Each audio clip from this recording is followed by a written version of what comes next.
दोस्तों, आज के इस वीडियो में मैं एक्सप्लेन करने वाली हूँ ZEE5 पर रिलीज हुई एम आई नेक्स्ट मूवी को। इस मूवी का टॉपिक मुझे बहुत ज्यादा यूनिक लगा, तो चलिए बिना वक्त गवाए हम मूवी का एक्सप्लेनेशन स्टार्ट करते हैं। मूवी स्टार्ट होती है जम्मू से, जहाँ पर हनी नाम की एक लड़की अपने पापा और मम्मी के साथ रहती है। हनी अभी स्कूल में पढ़ती है और उसकी उम्र 14 साल है। एक दिन हनी जब स्कूल जाती है तब स्कूल में ही बेहोश हो जाती है। स्कूल वाले डॉक्टर को बुलाते हैं और डॉक्टर हनी का चेकअप करती है। चेकअप करवाने पर वो हनी के पेरेंट्स को बुलाकर बताती है कि हनी प्रेग्नेंट है। ये सुनकर हनी के पापा और मम्मी दोनों को बहुत बड़ा झटका लगता है। हनी की मम्मी घर आने पर हनी को डांटती है कि वो किसका बच्चा अपने पेट में लेकर घूम रही है। हनी को तो अभी तक पता ही नहीं था कि वो प्रेग्नेंट है। जैसे ही वो ये सुनती है अपने आप को रूम में लॉक कर लेती है। लेकिन हनी के पापा उसे समझाते हैं और उससे पूछते हैं कि जो कुछ भी उसके साथ हुआ है क्या वो उसकी मर्जी से हुआ है या किसी ने उसके साथ जबरदस्ती की है। जिस पर हनी रोने लगती है और उन्हें पता चल जाता है कि हनी के साथ किसी ने जबरदस्ती की है। वो लोग सोच लेते हैं कि वो लोग जल्द से जल्द पहले हनी का अबॉर्शन कराएंगे। लेकिन जब वो हॉस्पिटल जाते हैं तो डॉक्टर उसके लिए मना कर देती है, क्योंकि हनी अंडर एज थी और उसका अबॉर्शन इलीगल था।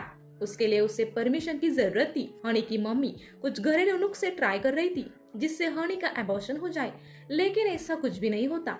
डॉक्टर हनी के पापा को सजेस्ट करते हैं कि उन्हें अपना केस फाइल कर देना चाहिए, तभी हनी को परमिशन मिलेगी और जिसके बाद वो अबॉर्शन कर सकती है। डॉक्टर उन्हें नैना नाम की एक लॉयर का कॉन्टेक्ट नंबर देती है जो ऐसे केसेस में काम करती है। साथ ही उसका एक एनजीओ है और वो एक लेडीज है, वो हनी के केस को अच्छे से हैंडल करेगी। हनी के पापा उसे कांटेक्ट करते हैं, लेकिन हनी की मम्मी नहीं चाहती थी कि इस बारे में सबको पता चले।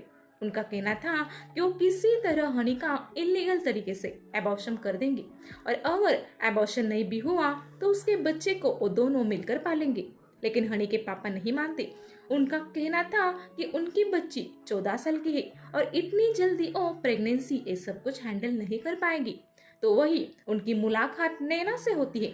नैना उन्हें भरोसा देती है कि वो जल्द से जल्द उन्हें अबॉर्शन की परमिशन दिला देगी। लेकिन सबसे पहले वो पुलिस स्टेशन में रेप केस फाइल करे, जहां पर हनी से पूछा जाता है कि उसके साथ किसने गलत काम किया था। तो हनी अपना फ्लैशबैक बताने लगती है। एक्चुअली हनी अलजेब्रा में थोड़ी वीक थी, इसलिए उसका फ्रेंड उसे सजेस्ट करता है कि वो अमन सर के पास ट्यूशन के लिए आए। अमन उनके पड़ोस में रेंट पर रहने वाला एक लड़का था। वो ट्यूशंस लेता था और काफी अच्छा पढ़ाता था। तो हनी भी इस बात के लिए एग्री करती है। अगले दिन वो घर वालों की परमिशन लेकर अमन से ट्यूशन लेने के लिए जाती है। अमन उसे कहता है कि वो बहुत ज्यादा वीक है। ट्यूशन खत्म होने के बाद सभी बच्चों को वो घर भेज देता है और हनी को वही रोकता है। वो हनी से कहता है कि वो मैथ्स में बहुत ज्यादा कमजोर है, क्योंकि वो कुछ अच्छा वर्कआउट नहीं कर रही। वो हनी से कहता है कि अगर वो वर्कआउट करेगी तो उसका माइंड फ्रेश हो जाएगा, जिसके बाद उसके सारे प्रॉब्लम सॉल्व हो जाएंगे।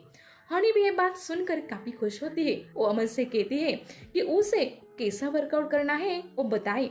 तो अमन उसे कहता है कि वो अगले दिन 3 बजे आए और कोई भी नहीं होगा तो दोनों अच्छे से वर्कआउट करेंगे।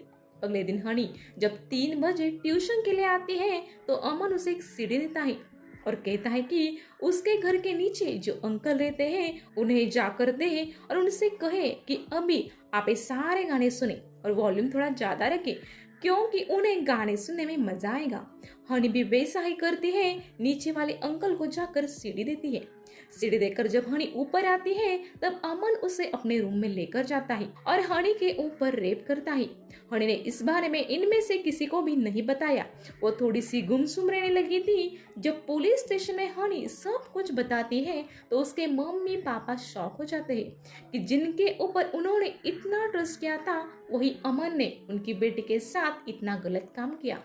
नैना हनी के केस को कोर्ट में फाइल करती है और पुलिस अमन को ढूंढ रही थी। लेकिन अमन को जैसे ही इसके बारे में पता चला था वो रूम छोड़कर भाग चुका था और पुलिस उसे पकड़ने की बहुत कोशिश कर रही थी।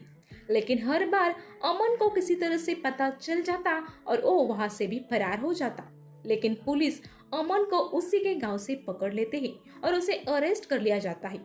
जब अमन को कोर्ट में पेश करते हैं तो उसका लॉयर उसे बेगुनाह साबित करने के लिए थोड़ा टाइम मांगता है, लेकिन जज अमन को 12 दिनों तक रिमांड पर लेने की ऑर्डर देते हैं तो वही हनी के लिए एबॉर्शन की परमिशन नहीं देते। उनका कहना था कि ये बहुत कॉम्प्लिकेटेड मैटर है और इस पर वो फैसला नहीं सुना सकते हैं, इसलिए वो हाई कोर्ट में अपील करने के लिए कहते हैं। जिसके बाद में नैना हाई कोर्ट में अपील करती है, लेकिन हनी की माँ इन सब से खुश नहीं थी। वो चाहती थी कि जल्द से जल्द इसका कोई सोल्यूशन निकले, क्योंकि हनी के प्रेगनेंसी के महीने बढ़ रहे थे। लगभग 4 महीने हो चुके थे तो वही अमन के पापा डिसाइड करते हैं कि वो अमन के लिए एक बहुत बड़ा वकील करेंगे ताकि अमन आजाद हो जाए। उनका कहना था कि रेप जैसी मामूली चीज के लिए वो फंस गया है। उन्हें वैभवी सचदेवा नाम की एक लॉयर मिल जाती है। इन्होंने काफी बड़े बड़े केस हैंडल किए थे तो वो उन्हें अमन का लॉयर बनने के लिए कहते हैं। वैभवी उन्हें कहती है कि उनका केस काफी ज्यादा कमजोर है, इसलिए वो 2 लाख पर हेयरिंग के रेट के हिसाब से उनका केस लड़ेगी। अमन के पापा इस बात के लिए एग्री करते हैं। कोर्ट में नैना जज साहिबा को बताती है कि हनी की प्रेगनेंसी को 5 महीने हो चुके हैं और अगर जल्द से जल्द एबॉर्शन नहीं किया गया तो बाद में कॉम्प्लिकेशंस बढ़ सकते हैं, इसलिए जल्द से जल्द परमिशन दी जाए। जिसके बाद जज एक डॉक्टर को हनी की हेल्थ कंडीशन चेक करने के लिए कहती है कि वो एबॉर्शन सह सकती है या नहीं। चेक करने के बाद डॉक्टर बताते हैं कि हनी के लिए एबॉर्शन कॉम्प्लिकेटेड हो सकता है, बहुत सारे हेल्थ इश्यूज भी हो सकते हैं। उसके बाद जज डिसाइड करते हैं कि वो हनी को एबॉर्शन की परमिशन नहीं दे सकती। नैना उन्हें काफी रिक्वेस्ट करती है, लेकिन जज नहीं मान रहे थे। वो कहते हैं कि एक काफी ज्यादा कॉम्प्लिकेटेड है, इसलिए उसे और वक्त चाहिए। वैष्णवी इस मामले में कुछ नहीं कहती। अमन के पापा इस बात से काफी ज्यादा गुस्सा थे कि वैष्णवी क्यों कुछ नहीं कर रही, लेकिन वैष्णवी तो बस केस को खींचना चाहती थी ताकि उसे अच्छे से अच्छे पैसे मिल सके।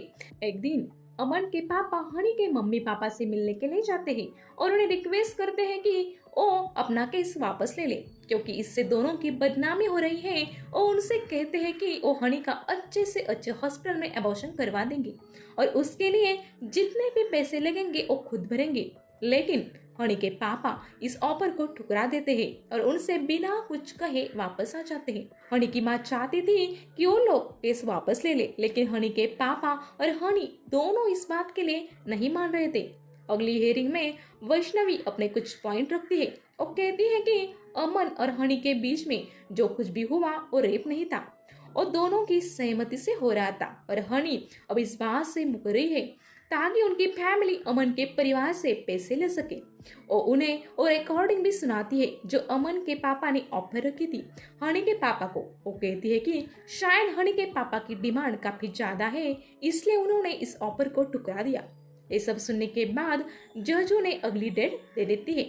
अब नैना डिसाइड करती है कि वो हनी को सबके सामने लाएगी। वो एक रिपोर्टर को बुलाती है और हनी का इंटरव्यू लिया जाता है। अब पब्लिक भी हनी को सपोर्ट करने लगती है और हनी भी रेगुलरली स्कूल जाना स्टार्ट करती है। तो वही जज की बेटी भी हनी को सपोर्ट कर रही थी। वो अपनी माँ से कहती है कि ये केस एकदम क्लियर है, फिर भी क्यों डिसीजन नहीं लिया जा रहा। लेकिन जज का कहना था कि उसके भी हाथ बंधे हुए हैं।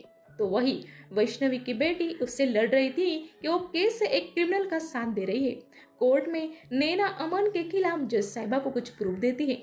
अमन जब कॉलेज में था तब उसने कई लड़कियों को तंग किया था। उन सारी लड़कियों ने उसके खिलाफ कंप्लेंट की थी। वो सारी कंप्लेंट लेटर्स नैना जज साहिबा को दे देती है। वो अमन के गांव से एक लड़की को ले आती है जिसके साथ अमन ने कुछ साल पहले रेप किया था। तब वो प्रेग्नेंट भी हुई थी और उसका एबॉर्शन भी करवा दिया था इलीगल तरीके से। अब क्लियर हो गया था कि अमन कैसा है। अमन सबके सामने बहुत ही शरीफ बनता, लेकिन रियल में कुछ वो ऐसा था। इसके बाद में नैना हनी को बुलाती है। हनी जज साहिबा से कहती है कि उसके पापा हमेशा कहते हैं कि उसके फ्यूचर में आने वाली सारी चीजों की रिस्पॉन्सिबिलिटी उसे खुद लेनी होगी, लेकिन उसे ये समझ में नहीं आ रहा है कि वो एबॉर्शन के लिए उनसे परमिशन क्यों मांग रही है, जबकि ये उसका अपना डिसीजन होना चाहिए। जज भी ये बात सुनकर काफी ज्यादा इमोशनल हो जाती है, जिसके बाद वो अमन को 10 साल की सजा सुनाती है और दिल्ली के टॉप डॉक्टर की टीम को बुलाने के लिए कहती है जो हनी के हेल्थ चेकअप करेंगे, और अगर वो एबॉर्शन के लिए सुटेबल होगी तो उसका एबॉर्शन जल्द से जल्द किया जाएगा। इसके बाद टॉप डॉक्टर हनी का चेकअप करते हैं और उसका एबॉर्शन करने के लिए वो रेडी होते हैं और लास्ट में हनी का एबॉर्शन होता है और यहीं पर मूवी एंड हो जाती है। तो ये थी एम आई नेक्स्ट मूवी की पूरी स्टोरी। ये मूवी ZEE5 पर अवेलेबल है, आप चाहें तो उसे देख सकते हैं। तो अगर आपको इस मूवी का एक्सप्लेनेशन अच्छा लगा हो तो वीडियो को लाइक कमेंट शेयर जरूर करना और मेरे चैनल को सब्सक्राइब करना बिल्कुल मत भूलना। मैं ऐसे ही वीडियोस आपके लिए लाती रहूंगी। तो चलिए मिलती हूँ अगली वीडियो के साथ, तब तक के लिए गुड बाय।